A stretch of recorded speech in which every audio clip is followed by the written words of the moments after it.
Good afternoon, morning. Ash is here, and you're about to watch my talk at Derby at the 26th anniversary of Tombraider event, where I spoke about my work as a blogger, as a creator, and as a person who likes to uncover some unseen material from classic Terenete games and such. The problem is, Court, the venue, had a technical issue where the microphones actually did not record very well, so I had to rely on a backup microphone which was recorded with my phone. So I just want to apologize for the quality of audio in this video. I sincerely hope you will enjoy it, but it is not to my standard, this video. It is quite a bit disappointing, to be fair, but I still hope you will watch it and enjoy it to a certain extent. But I just wanted to explain why there's a problem with audio before you watch it. And I'll see you all very soon.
Should we bring him on? No, bring him on.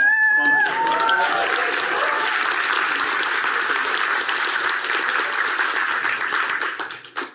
So, I guess to start with, like, what don't you do?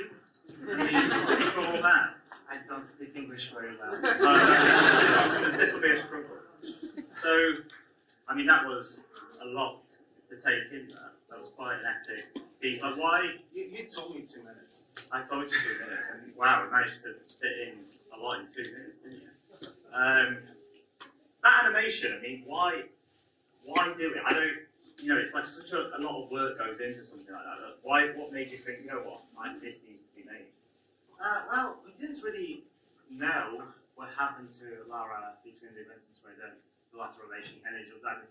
Yes, it was a novel, like Amulet of Power, but come on, that one was just like not a great piece of literature, let's just be honest. So I thought, you know, it just needs to be explained, and the only way that story lived was in someone's YouTube comments at the time, or just like someone all these documents and things, and people don't tend to read long documents. I hate reading long documents, so I thought we could create a film to explain those events for those who are just starting playing those games, because a lot of people still play these for the first time, like Chris with your daughter over there. So, you know, that's why I thought I will do it, and to be fair, 6 months in, I did regret it because it just was so much work.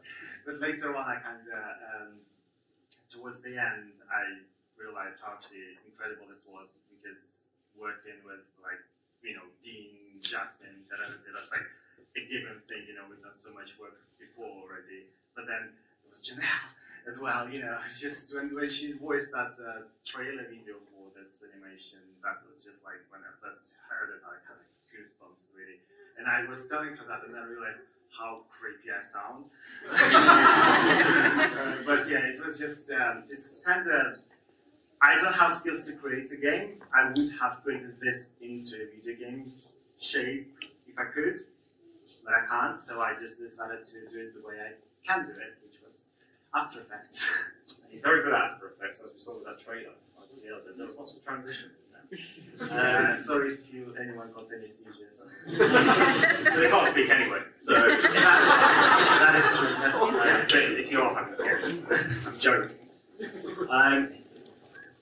So, when you approached this project, was it always the intention to get as many original people, like get Nerdy involved, you know, try and get Janelle, or was that always the end goal, or was that just a nice? Oh, there you go. Yes, basically, yeah. I thought I'm not going to do it otherwise, because I wanted it to be a canon explanation. I wanted it to be as official as I can possibly.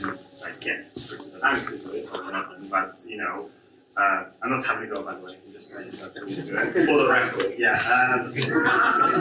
Not like I care, to be fair, but so I just thought it needs to be as canon as possible, and I actually, you know, if I can get involved, I couldn't ask like artists from the game to do it. Obviously, the work. I'm sure Ali would have said yes, wherever he is. Yeah, Adrian Smith. You know, we'll have direct discussions for you. Director's cut. It actually is coming at some point in the future. We have quite a few unreleased stuff to put in there. But yeah, it was my intention to have Janelle and to have her. If Janelle would say no, I would be very pissed off. Very, very kind of you. But she didn't, so it's okay, and I know how to, you know, get my way. Like, to meet her like last May, I was like, it's my birthday in 2 weeks. Can I have a 2-hour session? Yes. For audio, please? Yeah, can you just come and meet me in London, because it's my birthday in 2 weeks' time. But yeah, I mean, it's obviously turned out amazingly, and you know, lucky that we got the premiere. So thankfully you were delayed in doing it, because otherwise it would have been out in the world. And I think seeing it on the big screen, I think Phil agrees, was much a different experience. I know there's quite a few things I need to fix now. That's it. So is that something like, as a perfectionist, like seeing that, are you now just going to go back and make edits? And... For the director's cut, it will be. If Premiere is already scheduled, I can't change that file. So thankfully, because I wanted to take a break. But yeah, for director's cut, I will fix a few things and add more things. And I'm sure there will be messed up, and I'll have to fix those eventually. And I guess, you know, when you looked at that montage, you've done so much stuff. What was the thing which has stood out? You've been doing this, what, 10 years? Maybe even longer? It feels like long. It must be long.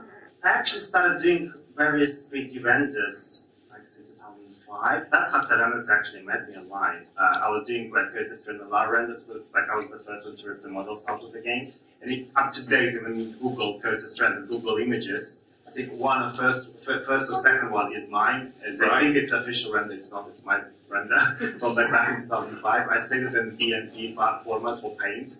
And it rendered in 640 by 480 because I had massive CRT monitor at the time.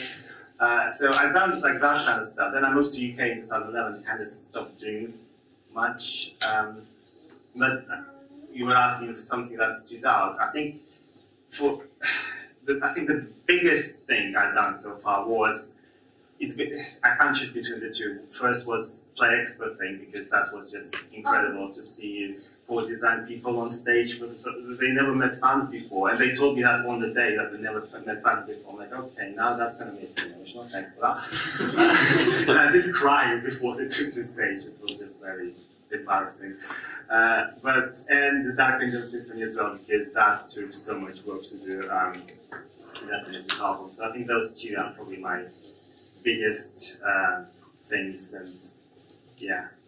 And why Tomb Raider? Because there's so many games out there. You know, it could have, you know, at that sort of time, especially in the 90s, you have things like Resident Evil, you've got Crash Bandicoot. Like, what? A long time when I was actually playing, I was not playing Tomb Raider in the 90s. Well, everyone was, and I was like, apart from you, what the hell is this? Why? What? Tomb Raider 2, what is this? No! Resident Evil 2. I was 10 years old, I was playing Resident Evil 2, that explains a lot.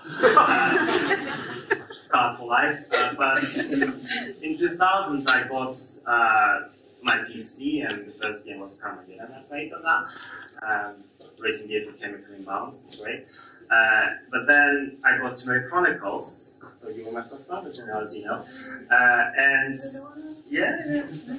And I know lots of people like not appreciate Tomb Raider Chronicles because it was so rushed, and it's still one of my favorite games. And I spent so many hours on that game, and then I played all the way backwards. And this is when I was 12, 13, so it was my teenage years. You know, you have your hormonal breakdown as a teenager. On top of that, my parents were divorcing. I live in a country where it's illegal to be gay. Everything is kind of going on me, and I have this escapism where I could just go to these places that I never even, because I never traveled in my life before that, until I actually moved to UK. So for me, it was like this escapism that provided. There was Sims 1 and Tomb Raider, because in Tomb Raider you could just get lost for so long, particularly fourth one, it's just so massive that it just completely distracted me from all the dark thoughts. So, so yeah, Tomb Raider.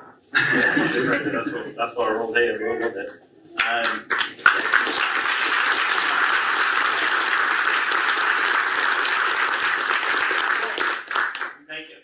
We're all fans here, but I guess not many of us decide to reach out to the people which make the games. You know, what made you go? I'm going to send that email. Who did you reach out to first? Who was the number one? It was actually Andy Sandham on Facebook. At the time, I was working with a Russian website called Darko. They're cool. They don't like Putin. The guy I worked with definitely doesn't. So he basically, I would go to Derby, I'll take some photos, obviously, of it, and I would send it to them, so they would call me their official correspondent in UK, so I'll go to like Eurogamer with that for them. And I thought, you know what, why don't I interview one of these guys? So I contacted Andy Sandham, and I did not expect a reply within like 3 weeks or so. No, he replied right away, and he said, yeah, we'll do the interview with you. So that's how it kind of started. That's when Superflash started, basically. So, and then 15 years. And ever since then, you just shared all this content in the world. Yeah, at the time when he gave me that interview, they translated it to Russian, published it on the Live.ru, and I was like, I have nowhere to put this in English. Like, I had my Tumblr, which was ihyourgrandma.tumblr.com, which was my personal one, and I put it there, and I was like, that's very inappropriate. So I created a Tumblr account for Superflash, and I got the domain name, so and then it kind of escalated after that. And then I was like, Andy, could you ask Heather Gibson about the manor? And then he got me in touch with her, and I interviewed Heather, and then kind of snowballed into things. A massive thing. There we are. And I guess, just from looking, like, knowing your history with the website, sort of keeping an eye on some of the things you're doing, it seems it does gravitate more towards Angel of Darkness sort of era. Is that a conscious decision, or is that something which it's just that there is so much you can do with that? It's a mix of both, really. My most favorite Tomb Raider games are Tomb Raider 4, 5, and 6, and I do love add-ons for 3 and 2. And first Tomb Raider game as well was one of my favorites. Isn't that funny how I just single out Tomb Raider 2 and 3, like, I hate those. There are good parts in it, it's just not my cup of tea, those two games. It's just too much shooting, please don't get upset anymore. I do like them, but the Angel of Darkness, I don't know, I think the Angel of Darkness is particularly special to me because when I got it, that was like when it was a very bad time in my life at the time, when I was in trade. My computer could not run it very well. I had 8 megabytes of video memory, and it was, I'm not even kidding, slideshow in 320 by 240. And I reached organic aquatic research area like that. So when people complain about controls, the hell you know about she's falling down the move to her death, and you have to watch that for 5 minutes. I think because I was just so excited to see the graphics, even with tiny resolution, I've never seen PS2 game before, so for me, when before I got my GeForce 2, 64 megabytes graphics card, that sounds old. It was like slideshow experience, and after that it was normal experience. But it was just, I think, because it was such an effort to play, and I wanted to play it so much, I think why it's so dear to me. And also, it's just kind of poetic, the whole thing. I think Steve said in his video last year, where she just kind of poetically walks out, and that's the final game as well, kind of. So yeah, there's a lot of poetic moments in it, and the artwork in it aged well as well, I think. Plays well in 4K. Yeah. And do you think that maybe, it gets a bit of a bad rap then, for those reasons that people associated with the release and sort of poor design kind of the last one they did, and you see a lot of videos where they don't really delve into a lot of stuff. It's just like, the worst Tomb Raider game, and it's like, but when you look at stuff like you've done and the content around it, something more richer and people actually. The thing is, I heard this thing, it's the worst Tomb Raider game, blah blah blah blah blah. But I collect retro magazines, and not one of them gave it a bad score. Like literally, the lowest I see was 3 out of 5. But some of them gave like 4 out of 5, and they all complained about the controls from PC. But that was about it, really. So I think it was kind of exaggerated. I think Iris was not a good place at the moment. They were bought by a bankrupt company, so they were banking on this to sell very well, but obviously it didn't. But I don't think any game could have failed out that one. To be fair, that's why it failed. I could be talking out my LG, I'm sorry, but that's my opinion. Okay, it works at Iris, so So blame him. yeah. They got rid of it now, it's all good. It was SCI, we blame SCI for lying to shareholders that they didn't go into the options. So, thankfully, they don't do this anymore. But yeah, I don't think it was actually bad. I mean, seriously, if you read the magazines from back in the day, I did not find any, I was expecting that. I buy them, I thought that's what it's going to be. No, no such thing. Complaints about controls, occasional bugs, yes, but that's about it. On PS2, no one even complains. They like it on PS2. I found the control complaints. I struggle with PS2. I don't know how people play it. But, yeah, so I don't think it's a bad game, even in current state. But with fan patches, it's amazing. Seriously, they've done a great job. So. Yeah, I kind of detoured from your question. Okay. That's fine, because it makes good content. So, maybe go for your YouTube channel later on. So, Angel of Darkness, going back to it, what is special about Angel of Darkness, in your opinion? I think everything. And I know, awful way to answer it, everything. I remember vividly, Peter, turning on the game and just having it on start menu, just so I could hear the track all the time. And at some point I ripped that on a .wav file, with the audio record, and just had it play the Windows Media Player with those graphics, I could fly the thing. It was like mesmerizing. So I had it literally 4 hours on, and my mother would complain because it was too loud and the better thing, but I loved it. So then there is this Lara who is slightly pissed off, but also kind of quite sad and also powerful at the same time, which is, come on, resonated with all of us other teenagers. So, and obviously beautiful performance by Eric and Janelle there as well. So there's this romance going on. Twilight was just coming out as well. Hello. It came out at the right time, I think, for all that to resonate with lots of people. So it's hard to say what's the best main thing about it. It's everything. It's the story, it's the music, it's the sound effects. When even I still my favorite sound effects of that is when she walks on them.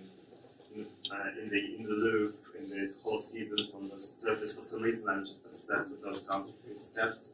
So everything is great about it.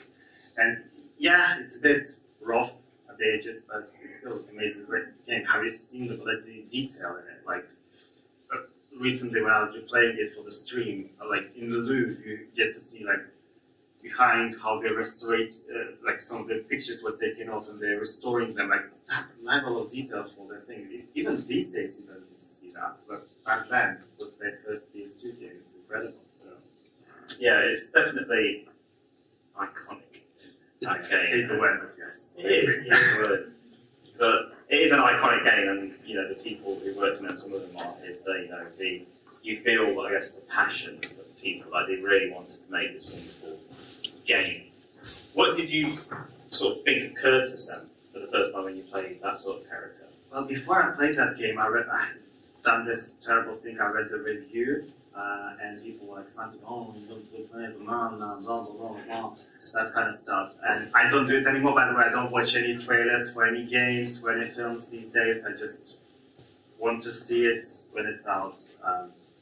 And when I played that, I was like, he's alright. Eric actually fancied your voice at the time. Just saying that. Not saying I don't anymore, but you know, that's being creepy if I would say that. So yeah, you know, one of my first video game crushes, Curtis Trent. So yeah. Probably not now with that hair. Probably I would be like, let's fix that first and then we talk. But otherwise, yeah, I enjoyed it. I was disappointed that lots of his abilities weren't there, but we know why it was cut. But yeah, I didn't mind at all. I know lots of people had problems. Well, some people, not loads, some. But I personally didn't. So.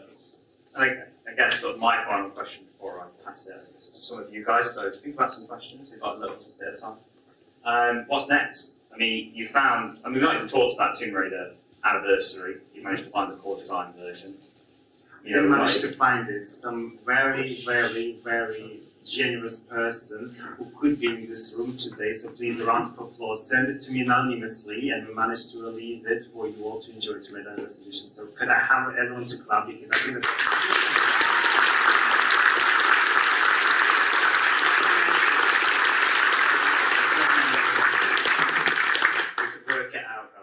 I'll use my trinkets to predict. I think they're here. I can sense the spirits. So what's next? What's next? Well, You've done music. You've released different builds of the game. You've done your own animation. Like what's possibly? Well, first of all, I want to ensure Tomb Raider Anniversary Edition gets physical release. Yes. Even in the current state and form, I already started taking orders for it. I'm not selling it, by the way, just to make it clear. You're paying for the production of DVD until November 28th. We already reached the minimum order number, 50. Well done. So I will then order it in the printers, and then I'll send about 10 of them to various video game museums, so that's preserved. Embracer, who bought Tomb Raider recently, they agreed to have them in their video game museum, which was great. So that's my first immediate thing. Another thing is I want to create a documentary series, hopefully. I might need some help with the video content creators. Steve, I don't know. Just a little spot there.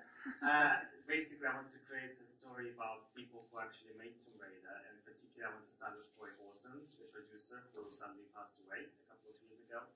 And because he was like one of the nice managers in there, and I think his legacy deserves to be preserved, because when I announced his death on Twitter, not many people actually knew who he was, but he did a lot of work in there. So there's Troy, and then after that I want to do one on Neil as well, Neil Boyd, who did levels in Tomb Raider 1 and 2. So who also passed away a few years ago. That would be a bit tricky. He lives in Thailand, but I think we can do it. But I think I will be working on them in a distant future for now. I need a break. You've still got this one rendering. Yeah, actually, yes. There is some stuff rendering, final fixes for YouTube release and this. Yeah, but yeah, the document. I already was in touch with Troy's family. They would like for it to be made. So that's something that would be, I think, one of my probably final things. I always say it, but it's never. Like final things. Another thing comes out. Yeah, he's my grandpa. Cool. Yes, thank you. Ash, let's give Ash a round of applause.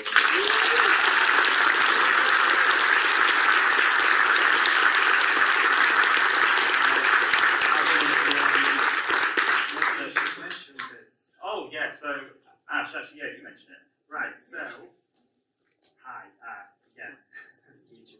I'm hourly, by the way, that's why I'm waiting. So, whoever asked me a very interesting question will receive this concept art by James Kinney, the artist and level for concept art artist and environment artist for Terenete Angel Darkness and Resolution as well. So, make sure to think of something fun. Yeah. Something fun. It doesn't have to be about But don't embarrass me, please. So, this one? Yeah, you can take it. So yeah, any questions? Oh, I see one straight away. That's always good. I was going to say, I thought I saw one hand, but this would have been an easy competition. Right. Rude. So, we know you do everything to really announce with this. How do you get your hair so shiny?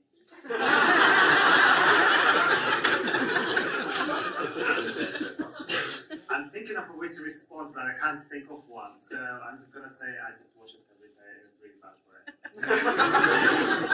My hair is dying. See one.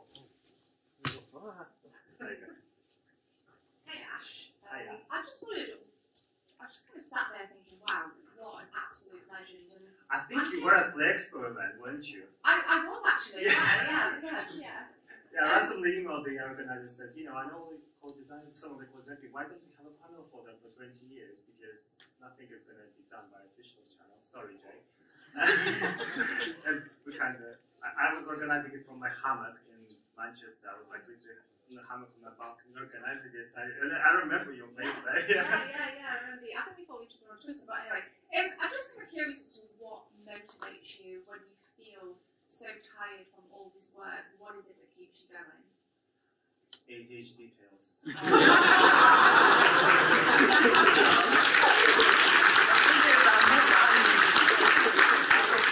That's the only thing that's kind of getting me going. But in the past, though, for like the Dark Angel Symphony or Play Expo, I think it was just I actually moved to UK because of Tomb Raider. I speak English because of Tomb Raider. I know how to do renders and After Effects because of Tomb Raider.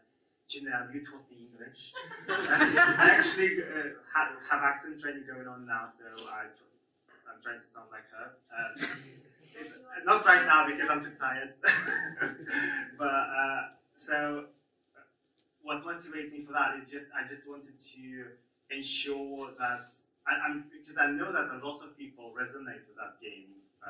You've been at the Play Expo and you've seen how many people were there, and you've seen the messages that people sent to us, which had on the screen, where someone said, "I knew, I realized I was actually a woman after playing Tomb Raider, and Lara helped me transition." You know, reading all that kind of stuff, because you know, for me she was important, but then I thought, you know, maybe there's someone else, so please send us messages on the screen.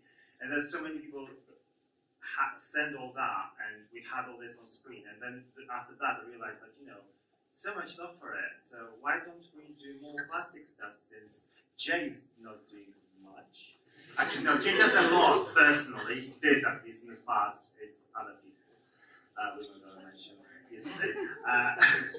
I'm going to get cancelled after this, am I? Yeah, so I just wanted to ensure that the legacy of people who made sure that I actually survived my teenage years, because I nearly killed myself. Well, I nearly killed myself basically. My friend who was tomato fan talked me out of it till 6 a.m. Just if I wouldn't meet her online because of tomato, I wouldn't be here. So, you know, I think that's what motivates me. What motivates me is my love and appreciation for people who were unfairly treated and fired for being rushed by a failing producing company. So we love you.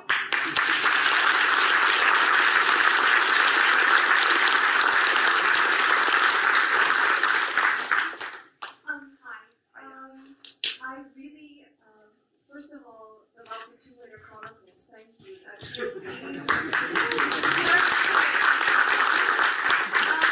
I really liked in the movie that, I think I interpreted it right, but that Lara is an LGBT queen. And because personally, gay men like dick. For me, like, she was really inspiring and I don't know, kind of helped me also discover my sexuality, I suppose. And I was wondering what are your thoughts on Lara's queer legacy? Because I think Lara has a lot of LGBT fans as well. Oh, majority of male Tomb Raider fans will be gay. Sorry, straighties. You're in a minority group now. How does that feel? I should be well, I think I can't talk about, women in particular, but gay men always adore strong, confident women. That's why we love Lady Gaga. So, that kind of stuff. So, I think it's just the fact that I could be talking up my ass here, but, because when you have like this hyper macho hero, in any other action games, it just this over the top kind of, you have this James Bond, who gets laid 24/7, in films. It doesn't resonate with you that much, and Lara didn't do this kind of thing, until Angel Diamonds came out. That came out with appreciate Curtis Manford, so it's fine.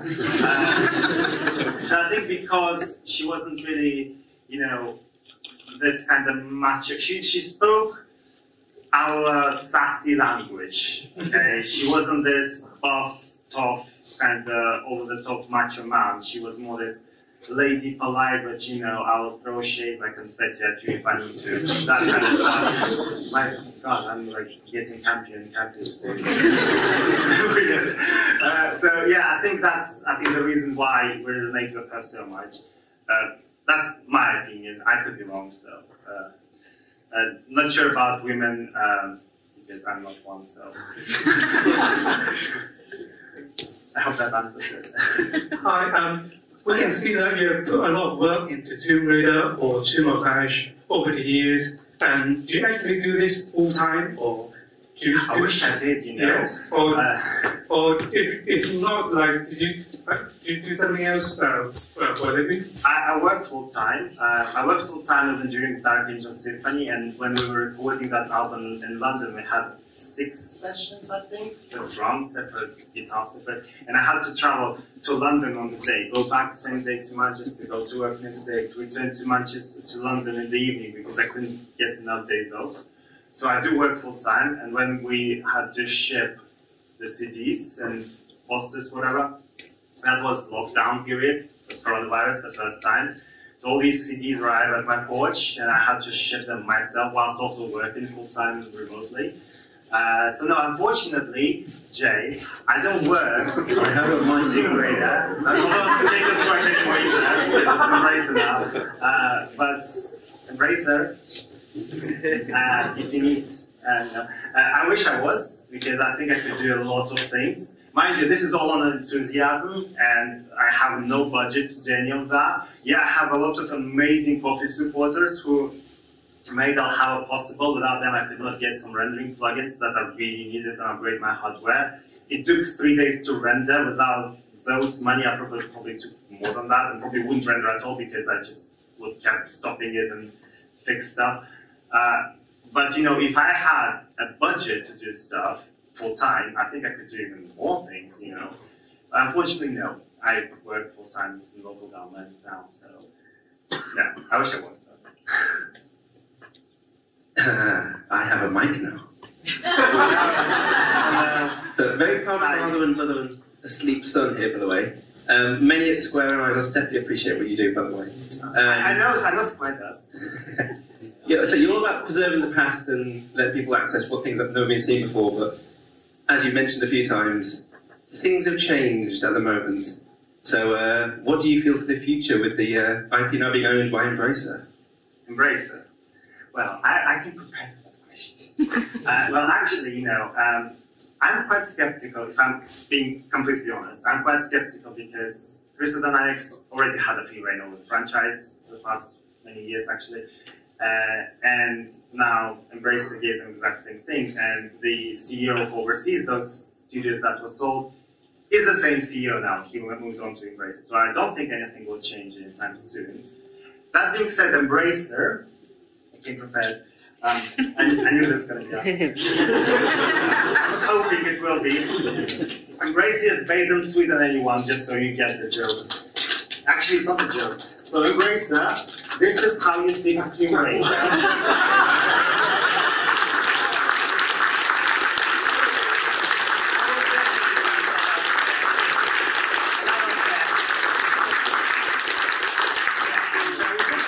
I'll be very happy, good, healthy girl. If it doesn't, you know what?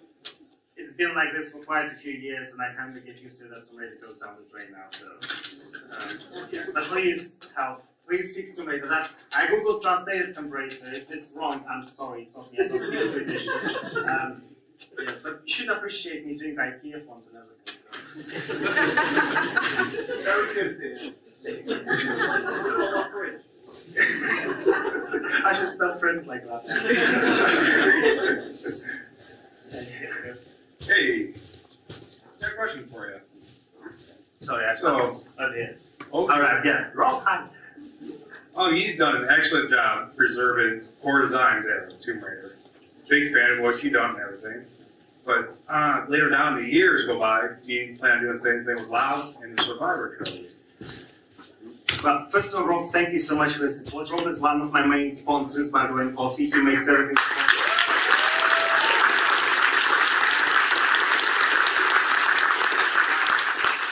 I should also answer this honestly.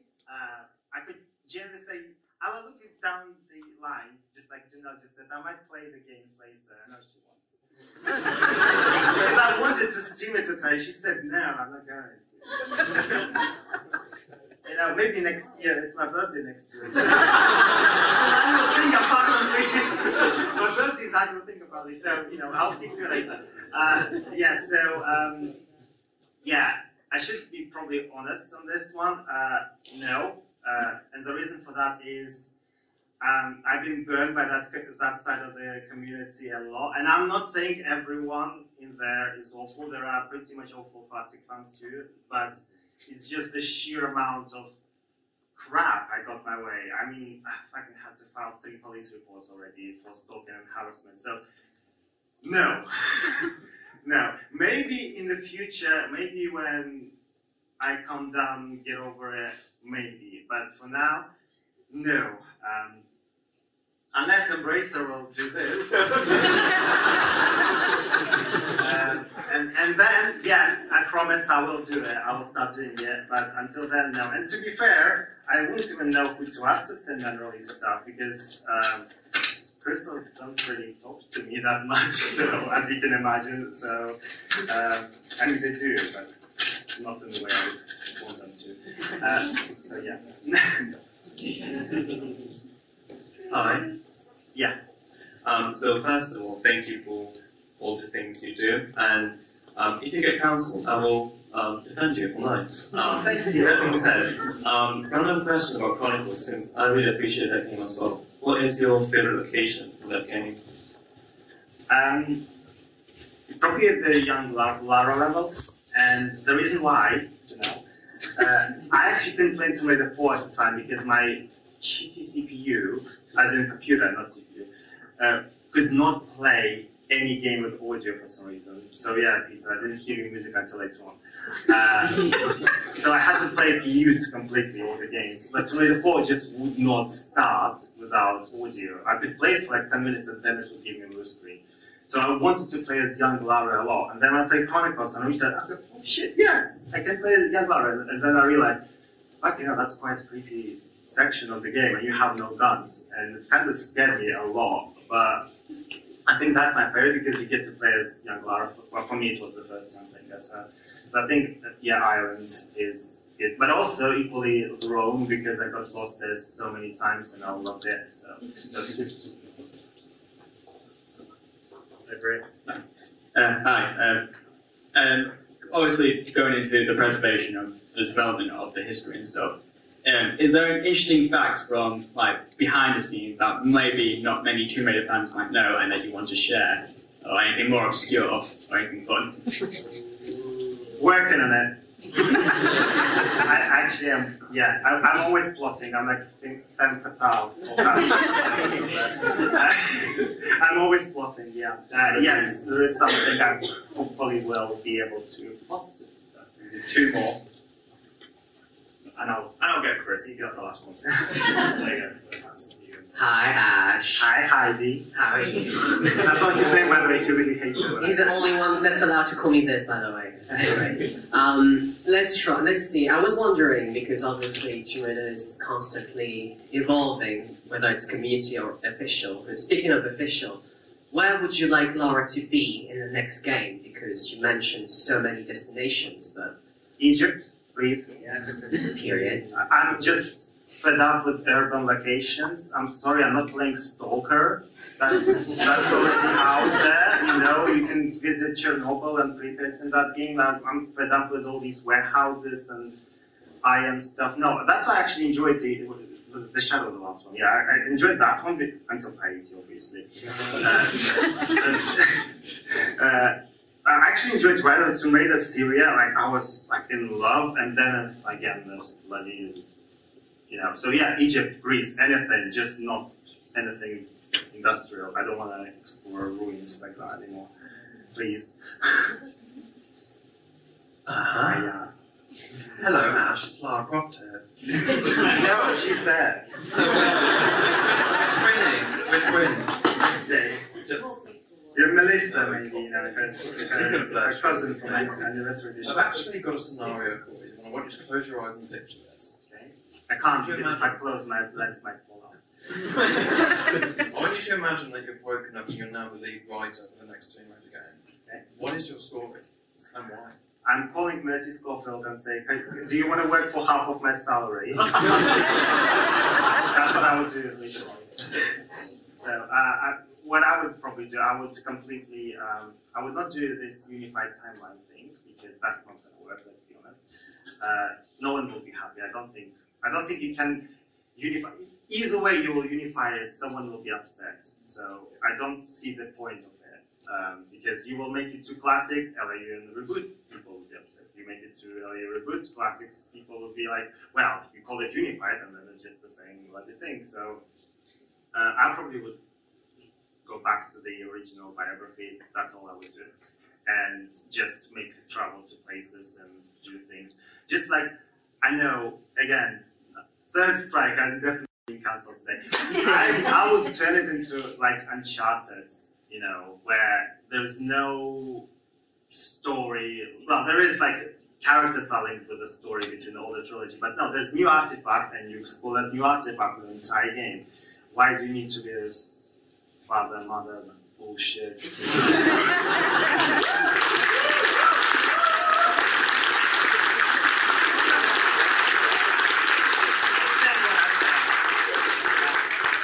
Why do you need to go? Why do you need to go into all these details? You know, or this drama? No, we played for escapism. There's enough drama in the world already. That's why I like Nathan Drake, because you know he's fun, he's adventurous, he's doing all these. He's more Lara Croft than she is right now. To be fair, like he's all sassy, fun, you know, a bit awkward, which she never was in all fairness, but you know, still adorable. So all these golden locations, you know, the bright colors, all this bloody rust everywhere. Yeah, sorry, I went over. That's it. I promise. Is this on? Yeah. Big fan. Have we met?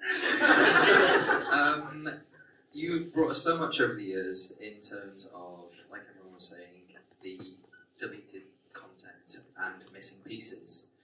What, out of everything, has been the biggest challenge for you, and how did you overcome it? Tomb Raider 10th Anniversary Edition. That was the biggest challenge, not because of it being, uploaded to me and stuff like that,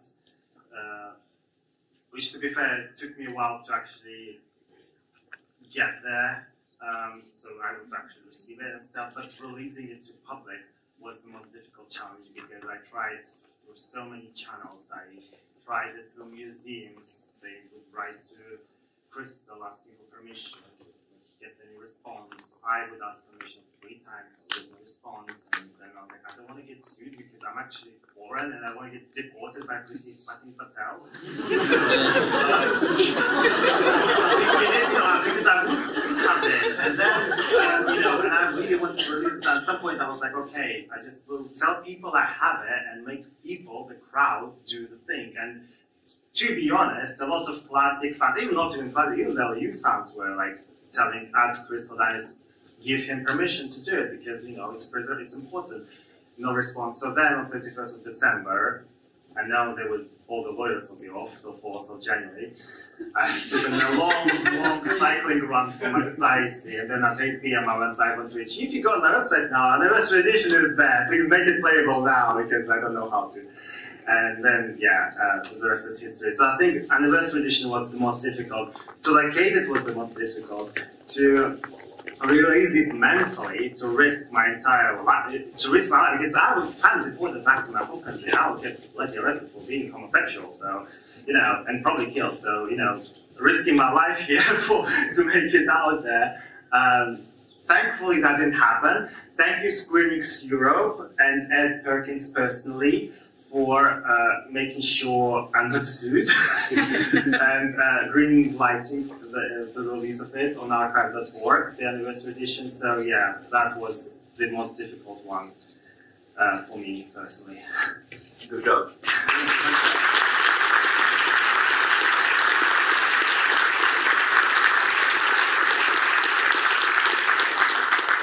So who wins?